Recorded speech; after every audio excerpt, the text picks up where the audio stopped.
नमस्कार, बहुत स्वागत है आप सभी का। आपके साथ मैं पल्लवी रविंद्र सिंह। 8वें वेतन आयोग को लेकर देश भर के सरकारी कर्मचारियों और पेंशनर्स के बीच सबसे बड़ी बहस एक बार फिर से पुरानी पेंशन बनाम एनपीएस को लेकर के तेज हो गई है।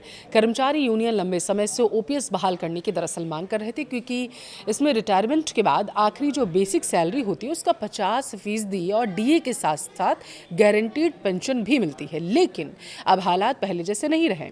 लगभग 2 दशक से लागू एनपीएस में कर्मचारियों और सरकार का तकरीबन 16.5 लाख करोड़ का फंड जमा हो चुका है, जिसकी वजह से पूरी तरीके से ओपीएस में वापसी करना अब बेहद मुश्किल माना जा रहा है।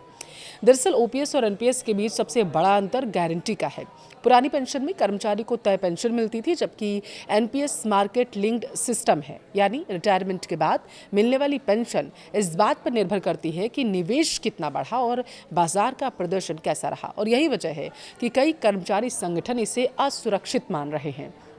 All India NPS employees federation ने 8th पे कमीशन को दिए अपने मेमोरेंडम में साफ तौर पर कहा है कि एनपीएस के तहत कुछ कर्मचारियों को सिर्फ 200 से 2000 तक पेंशन मिल रही है, जो भविष्य के लिए चिंता का विषय है।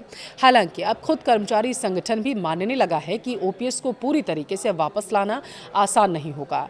एआईएनपीएसईएफ के राष्ट्रीय अध्यक्ष के अनुसार एनपीएस का पैसा एलआईसी, एसबीआई, यूटीआई और अन्य सरकारी वित्तीय संस्थानों के जरिए अलग अलग मार्केट स्टेटमेंट में निवेश किया जा चुका है। अगर अचानक यह पैसा निकाला जाता है तो न केवल निवेश इससे प्रभावित होगा, बल्कि वित्तीय बाजारों में भी इसका बड़ा झटका लग सकता है। देखिए, आज एनपीएस सिर्फ पेंशन स्कीम नहीं रह गई है, बल्कि भारतीय वित्तीय बाजार का एक बड़ा हिस्सा बन चुका है।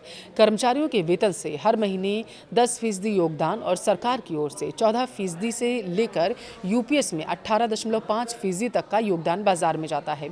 अनुमान है कि हर महीने 12,000 करोड़ से ज़्यादा का निवेश एनपीएस के जरिए मार्केट में होता है। ऐसे में अगर एनपीएस खत्म कर दिया गया तो मार्केट लिक्विडिटी और वित्तीय संस्थानों पर इसका असर साफ तौर पर देखने को मिलेगा।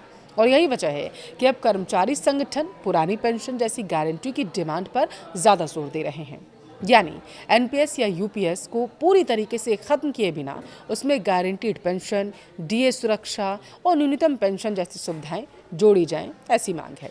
अब यूनियन का कहना है कि अगर सरकार 18.5% तक का योगदान दे रही है तो उसी ढांचे में ओपीएस जैसा सुरक्षा कवच आखिर क्यों नहीं बनाया जा सकता।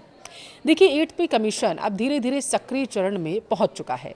देश भर में कर्मचारी संगठनों से सुझाव भी लिए जा रहे हैं।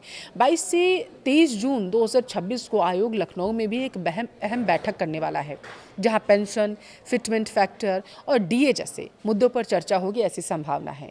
आने वाले समय में यह बहस सिर्फ ओपीएस और एनपीएस तक सीमित नहीं रहेगी, बल्कि यह तय करेगी कि भारत भविष्य में ऐसा हाइब्रिड पेंशन मॉडल बना पाएगा या नहीं, जो कर्मचारियों को सुरक्षा दे, सरकार पर वित्तीय बोझ भी कंट्रोल में रखे।